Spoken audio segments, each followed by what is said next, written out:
Le 8 novembre, à Ouagadougou, une valise s'ouvre et tout dévie. Annoncée comme investissement, elle expose 5 milliards de francs CFA, destinés à acheter une brèche, et l'hôtel banal devient un test de souveraineté observable. Pourquoi cet instant concerne-t-il chacun et que révèle Ibrahim Traoré face aux méthodes d'ingérence qui misent sur la vitesse plutôt que l'argument? En quelques minutes ordinaires, une discipline collective retourne l'accélérateur, transforme un piège en preuve et redessine le rapport de force sans héroïsation ni fracas. Cette analyse s'engage sur une promesse précise: clarifier un mécanisme d'ingérence avant qu'il ne se répète. Elle ne cherche ni à magnifier un acte isolé, ni à dramatiser un épisode sécuritaire, mais à rendre lisibles des choix, des séquences et des effets vérifiables. Le bénéfice pour le lecteur est concret et immédiat. Comprendre les signaux faibles, reconnaître les accélérateurs et distinguer l'anecdote du levier stratégique. L'enjeu dépasse largement l'arrestation d'un individu. Il touche à 3 dimensions entremêlées. D'abord, la sécurité, car l'argent liquide vise à court-circuiter le temps de réflexion et à provoquer une instabilité rapide. Ensuite, la confiance publique, mise à l'épreuve lorsque l'ingérence se présente sous des dehors économiques ordinaires. Enfin, la capacité institutionnelle à apprendre sous pression, en documentant plutôt qu'en dissimulant et en exposant une architecture plutôt qu'un fait divers. Un fil de tension demeure volontairement ouvert.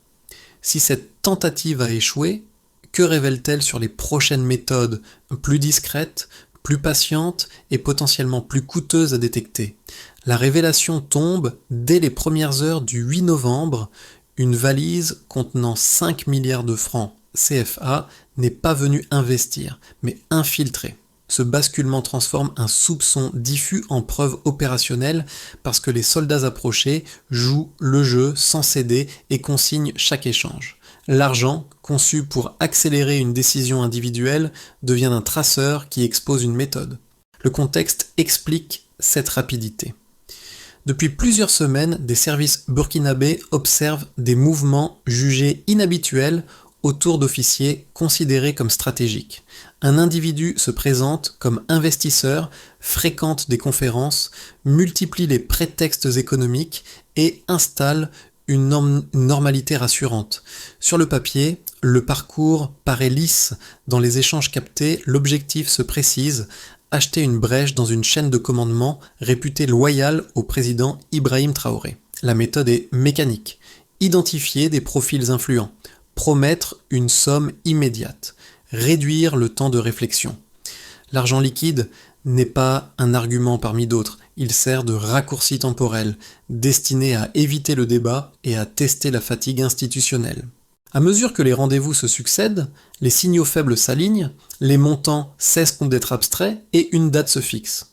Le 8 novembre devient un point de convergence. À ce stade, l'État ne commande pas, il organise.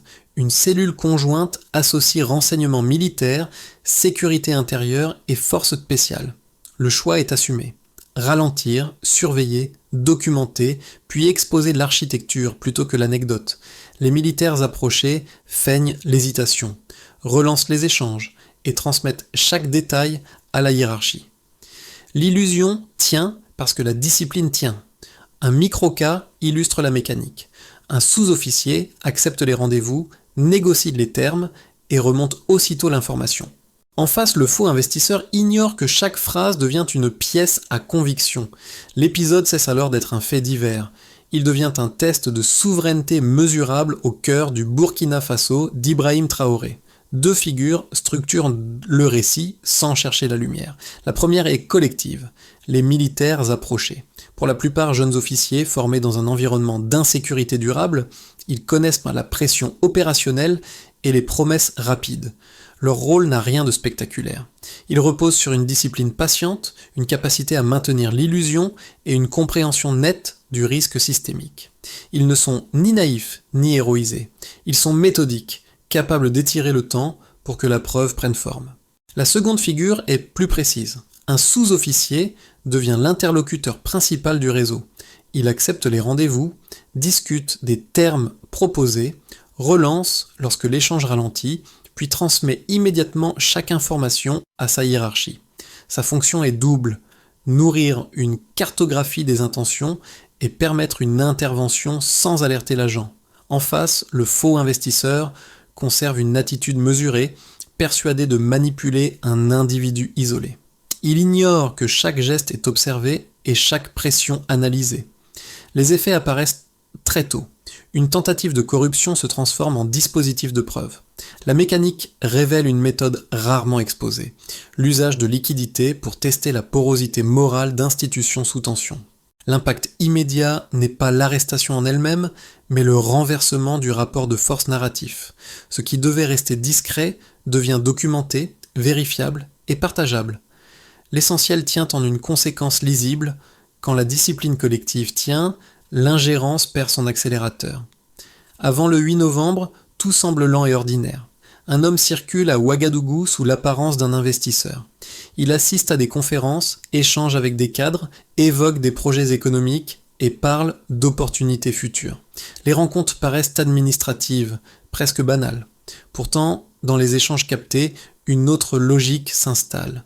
Il n'est pas question de partenariat, mais de loyauté. Pas de délai, mais d'accélération.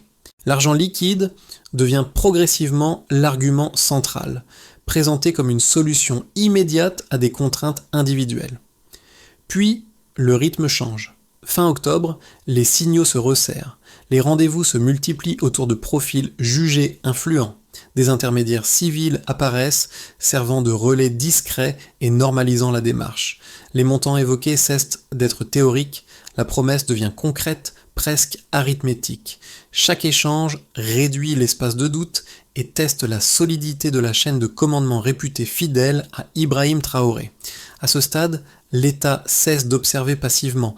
La phase de préparation est méthodique, une cellule conjointe est activée, associant renseignements militaires, sécurité intérieure et forces spéciales.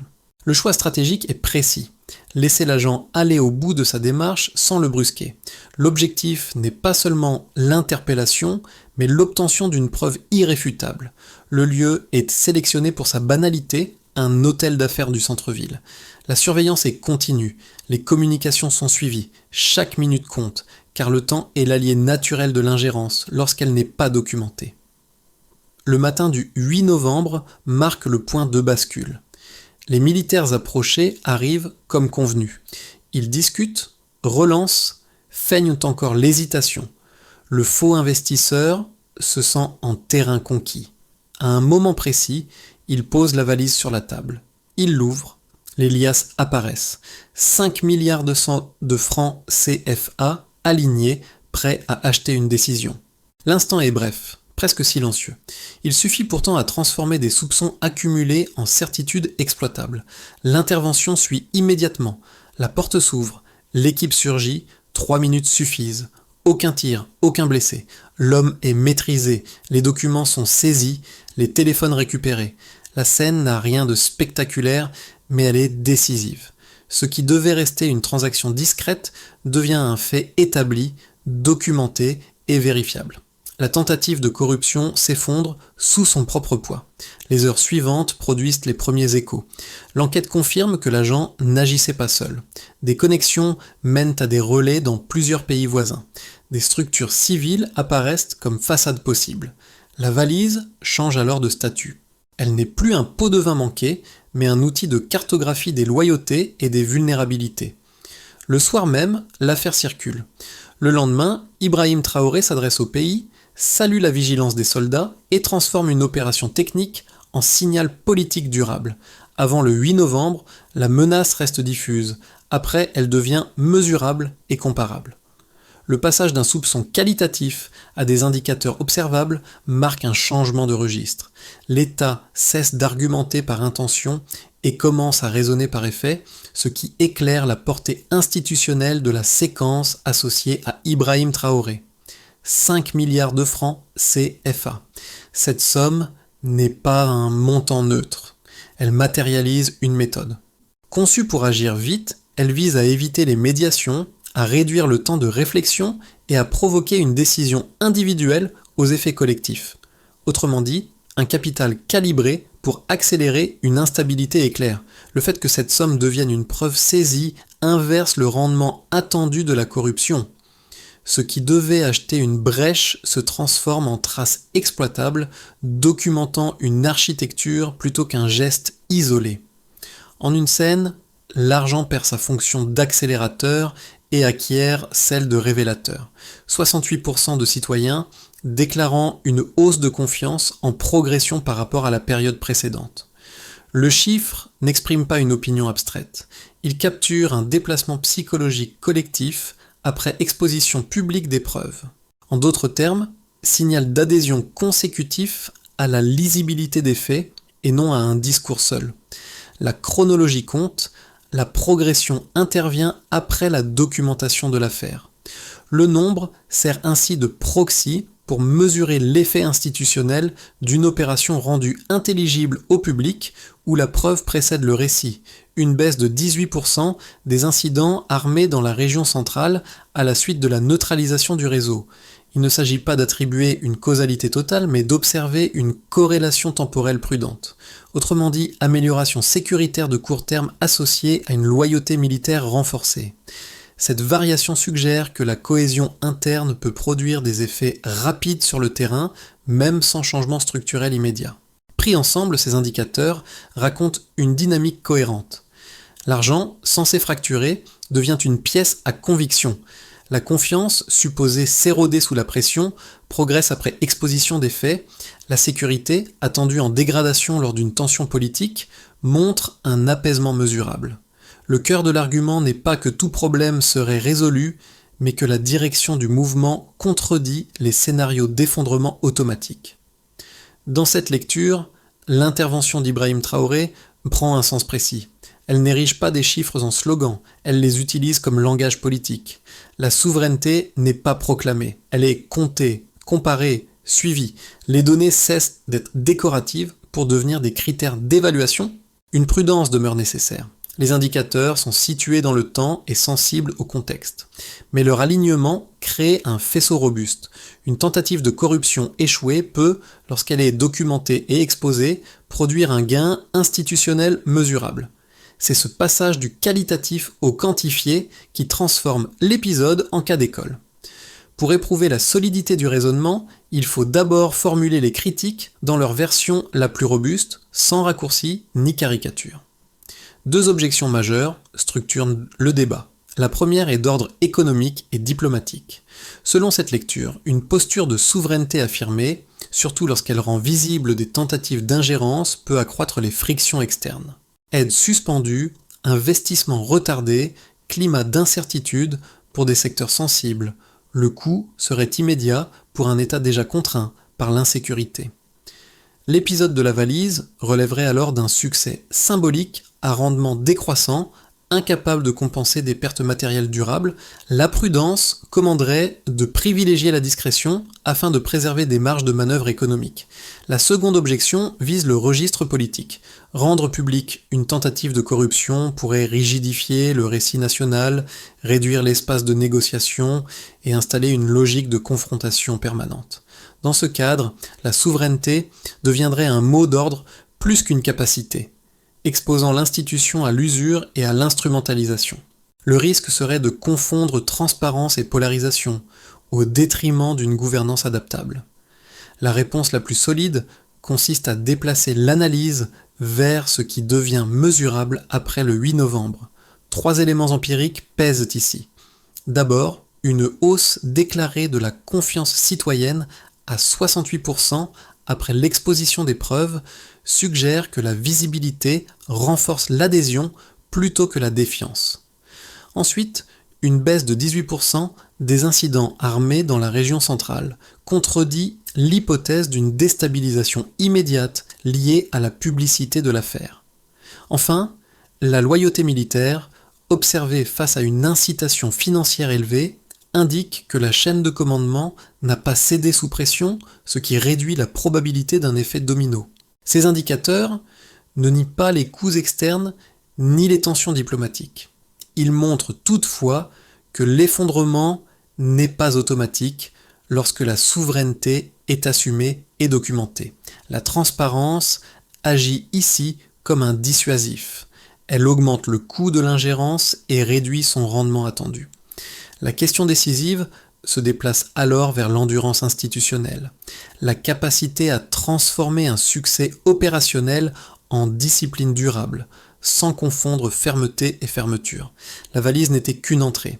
Jusqu'ici, l'affaire pouvait se lire comme une tentative de corruption avortée, spectaculaire mais circonscrite. Puis les documents saisis, les communications récupérées et les contacts révélés déplacent l'échelle d'analyse. Ce qui semblait être un aboutissement devient un point de départ. La valise ne mesure plus un prix à payer, mais ouvre une cartographie à explorer. Le changement est décisif. Des relais transnationaux apparaissent. Des structures civiles fonctionnent comme façade possible. Des flux présentés comme économiques prennent une fonction exploratoire. Chaque interaction devient un signal, chaque réponse une donnée. La corruption cesse d'être un acte isolé, elle se révèle comme un instrument de renseignement déguisé, conçu pour tester des seuils, mesurer des réactions et identifier des vulnérabilités. C'est dans ce contexte que la décision politique prend une valeur particulière. En rendant publiques certaines preuves, Ibrahim Traoré accepte un risque calculé. Il expose l'architecture plutôt que l'anecdote, sachant que la transparence peut durcir des positions externes. Le gain recherché n'est pas l'effet immédiat, mais la modification du terrain narratif. La visibilité coupe court aux récits concurrents et transforme une opération clandestine en signal dissuasif. À partir de là, la valise change définitivement de statut. Elle ne sert plus à acheter une loyauté, mais à mesurer le coût réel de l'ingérence lorsqu'elle est rendue visible. Les effets de l'épisode se lisent différemment selon les acteurs concernés, car une tentative d'ingérence ne frappe jamais un seul niveau à la fois. Elle traverse l'État, l'économie, la société et l'environnement régional, en modifiant des équilibres déjà fragiles. Pour les institutions publiques, l'impact est d'abord méthodologique. La tentative avortée transforme une vigilance théorique en protocole opérationnel. La coordination entre renseignements militaires, sécurité intérieure et forces spéciales devient une référence interne reproductible et transmissible. L'arrestation n'est pas présentée comme un trophée, mais comme une preuve de capacité. Dans ce cadre, Ibrahim Traoré fonctionne comme un point de fixation politique, non pour personnaliser l'action, mais pour traduire institutionnellement un succès collectif. L'État apparaît moins réactif que structurant, capable de documenter et d'exposer une menace sans basculer dans l'opacité ni l'arbitraire. Pour les acteurs économiques, la conséquence est plus ambivalente. D'un côté, la visibilité de l'ingérence accroît la prudence. Des décisions d'investissement sont réévaluées, des circuits informels se contractent et la traçabilité gagne en importance. De l'autre, les tensions diplomatiques et certaines suspensions d'aide ralentissent des projets, notamment dans les secteurs extractifs et énergétiques. L'économie devient ainsi le lieu d'arbitrage assumé, moins de fluidité à court terme, mais une clarification des risques et des partenaires qui réduit l'exposition à des influences opaques. Pour la population, l'effet est principalement psychologique et social. Le chiffre de 68% de citoyens déclarant une hausse de confiance traduit un déplacement du regard porté sur l'État. La menace cesse d'être une rumeur abstraite, elle devient une méthode identifiable, rendue visible par des preuves. Dans les récits ordinaires, la valise circule comme symbole d'un refus collectif. Le nom d'Ibrahim Traoré s'y insère comme traduction politique de cette scène, sans effacer le rôle central des soldats. La souveraineté prend alors la forme d'une responsabilité partagée, plus que d'un discours vertical. Pour la région et les partenaires, enfin, l'épisode agit comme un révélateur. Des pays voisins intensifient les échanges sur les méthodes de contre-ingérence, cherchant à mutualiser des enseignements opérationnels. En parallèle, des acteurs externes réévaluent certains programmes et conditionnalités, rappelant que la transparence a un coût diplomatique. Dans cet espace, la valise ne sert plus à acheter des hommes, mais à mesurer l'élasticité d'un rapport de force entre consolidation régionale et pression internationale. Pris ensemble, ces 4 niveaux dessinent un effet de propagation contrôlée. L'ingérence tentée produit l'inverse de son objectif initial.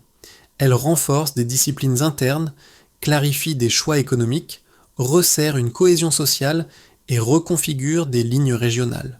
C'est dans cette chaîne d'effets que l'affaire dépasse l'événement pour devenir un repère durable du Burkina Faso sous Ibrahim Traoré. À l'horizon des 6 à 12 prochains mois, l'analyse ne propose pas des prédictions, mais 3 équilibres possibles entre pression extérieure, cohésion interne et capacité institutionnelle à apprendre d'un choc. Chaque scénario repose sur des mécanismes observables, non sur des intentions déclarées. Dans un scénario de base, le Burkina Faso maintient un cap de souveraineté assumé sans rupture brutale. Les réflexes de contre-ingérence nés de l'épisode du 8 novembre s'installent comme routine.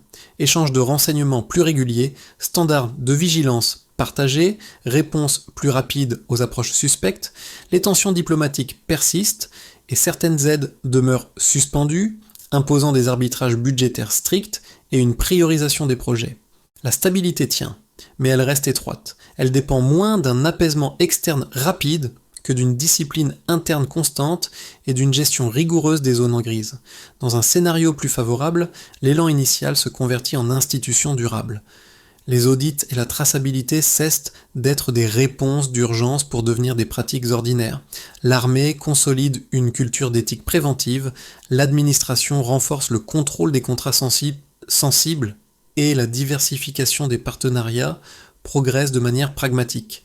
Les accords activés privilégient des domaines concrets tels que la formation technique, l'agriculture ou l'énergie. Le bénéfice principal n'est pas seulement financier, il est politique et social. Une confiance publique stabilisée réduit l'espace disponible pour les réseaux d'influence et rend l'ingérence plus coûteuse sur la durée. Dans un scénario plus difficile, la pression externe se durcit et rencontre des fragilités structurelles. Les aides suspendues pèsent sur les programmes sociaux, l'investissement ralentit et la fatigue institutionnelle s'installe. Les réseaux adverses reviennent avec des méthodes moins visibles, plus patientes, cherchant l'érosion plutôt que la rupture. La tension se lie alors moins dans les casernes que dans l'économie quotidienne, et la capacité de l'État à maintenir ses standards de vigilance sur le long terme. Une recommandation de méthode s'impose. Plutôt que de raisonner en alliance figée, il devient utile de raisonner en capacité adaptative. À chaque décision publique, posez une question simple. Si ce choix est mis sous pression, quelle résilience renforce-t-il? Et quel angle mort laisse-t-il ouvert? Cette discipline analytique distingue un sursaut ponctuel d'une trajectoire maîtrisée. Au-delà des institutions et des équilibres géopolitiques, l'épisode touche des cercles plus proches, là où le risque se lie dans la vie ordinaire. Pour une première catégorie, celle des citoyens confrontés à une insécurité diffuse, la valise agit comme une image pédagogique. Elle rappelle que la menace ne se présente pas toujours sous une forme brutale. Elle peut entrer par une promesse, un rendez-vous discret, un discours d'aide sans transparence. L'effet décrit n'est pas la peur, mais la lucidité. Reconnaître qu'une influence se teste souvent avant de s'imposer. Pour une deuxième catégorie, les communautés locales, l'affaire fonctionne comme un récit commun. Dans les quartiers et les villages, l'histoire circule comme une scène fondatrice. Des soldats ont tenu, donc une cohésion est possible. Ce récit n'efface ni les difficultés économiques, ni les frustrations quotidiennes. Il installe toutefois une idée opérationnelle. La protection collective ne repose pas seulement sur des discours officiels, mais sur des comportements partagés, faits d'attention, de patience et de refus des raccourcis douteux. Une troisième catégorie concerne celles et ceux qui travaillent dans des organisations, associations ou structures exposées à des financements. Le récit introduit ici une exigence simple, demander des traces. D'où vient l'argent, à quelles conditions, avec quels intermédiaires et pour quels objectifs implicites. Deux gestes concrets émergent sans dramatisation. D'abord, documenter systématiquement les partenariats sensibles, même lorsqu'ils paraissent ordinaires. Ensuite, instaurer des habitudes de vérification interne afin que la normalité apparente ne masque pas des attentes inavouées. Dans ce déplacement, la souveraineté cesse d'être un mot lointain. Elle devient un ensemble de pratiques quotidiennes qui réduisent la surface d'infiltration. Le message adressé aux spectateurs est sobre. La vigilance n'est pas une posture exceptionnelle, mais une compétence collective qui s'apprend, se répète et se partage. Après le choc du 8 novembre, l'enjeu n'est pas de célébrer une réussite, mais d'empêcher sa répétition sous d'autres formes. La réponse se structure alors comme une méthode avec des responsabilités claires, des échéances lisibles et des critères de suivi explicites. Première étape, dès maintenant, il s'agit de renforcer le renseignement opérationnel. Les informations civiles et militaires sont rapprochées afin que les approches économiques suspectes ne restent plus isolées dans des silos. Le progrès se mesure par la rapidité de détection, la qualité de la documentation et la réduction des angles morts dans les communications sensibles. La vigilance devient un processus continu, non une alerte ponctuelle. Deuxième étape, à court terme, il s'agit de assainir les zones grises économiques. Une révision ciblée des contrats exposés, notamment dans les secteurs miniers et énergétiques, vise à limiter l'opacité qui rend l'ingérence rentable. L'indicateur n'est pas l'annulation massive, mais l'amélioration de la traçabilité et la visibilité accrue des flux dans le budget public. Troisième étape, sur 12 mois, il s'agit de diversifier sans illusion. La diplomatie économique privilégie des partenariats concrets et activables en formation, agriculture ou énergie. Le succès se lie dans l'exécution réelle des accords, non dans leur annonce. La diversification réduit la dépendance sans promettre de substitution miraculeuse. Quatrième étape. Sur le plan structurel, il s'agit de ancrer la souveraineté dans l'éducation civique. Des modules centrés sur la responsabilité collective et l'indépendance transforment un principe politique en compétence citoyenne évaluée et suivie. Cinquième étape, il s'agit de mesurer la résilience. Un indicateur composite combinant autonomie économique, sécurité interne et confiance populaire permet de suivre les progrès et d'ajuster les priorités. Dans cette logique, Ibrahim Traoré apparaît comme le lien narratif entre opération et doctrine. Rendre l'ingérence plus coûteuse en organisant la vigilance. Des semaines plus tard, ceux qui ont participé au dispositif évoquent moins l'arrestation que le silence. Un silence dense, posé dans une chambre d'hôtel ordinaire au moment précis où la valise s'est ouverte. Le sous-officier déjà mentionné raconte surtout l'instant intérieur où la mission a changé de nature. Il ne jouait plus un rôle technique, il tenait une frontière morale. Dans cet intervalle bref, l'argent cessait d'être une somme. Il devenait une question adressée à l'uniforme. Quelques jours après, l'image revient, presque austère. Une table, des liasses qui n'y sont plus, Ibrahim Traoré se tient face à ce lieu vidé de son piège. Le geste n'a rien de théâtral, il sert de rappel. Ce qui compte n'est pas l'homme, mais la décision collective qu'il incarne à cet instant précis. Ne pas céder, ne pas accélérer, ne pas vendre. Le motif se referme là où il avait commencé. Une valise conçue pour fissurer révèle finalement ce qui tenait déjà. La souveraineté n'apparaît plus comme un slogan proclamé, mais comme une position tenue minute après minute par des vies ordinaires capables de dire non sans bruit. L'honneur ne s'achète jamais. L'affaire s'est refermée sans triomphalisme, mais elle laisse une interrogation plus large que l'arrestation elle-même. Que construit un pays après avoir refusé d'être acheté ? La valise, devenue symbole, rappelle que la souveraineté n'est ni figée ni abstraite. Elle se façonne dans des choix quotidiens, dans la transparence des engagements, dans la discipline des institutions et dans l'attention portée au récit qui cherche à déplacer un centre de gravité national. Pour le lecteur, l'invitation n'est pas d'applaudir, mais d'observer avec rigueur. Quels signaux faibles réapparaissent lorsque l'attention retombe? Quelles zones d'opacité persistent malgré l'exposition publique? Quels coûts externes s'ajoutent et quelles pratiques internes renforcent réellement la résilience sans produire d'isolement? Ces questions dépassent un événement précis et s'appliquent à toute société confrontée à des formes d'influence discrète. Dans ce cadre, la figure d'Ibrahim Traoré sert de repère politique, mais l'enjeu ne se réduit pas à un nom. Il concerne la capacité collective à transformer une épreuve en trajectoire durable, discutée et mesurée. La vigilance, pour rester efficace, doit rester partagée.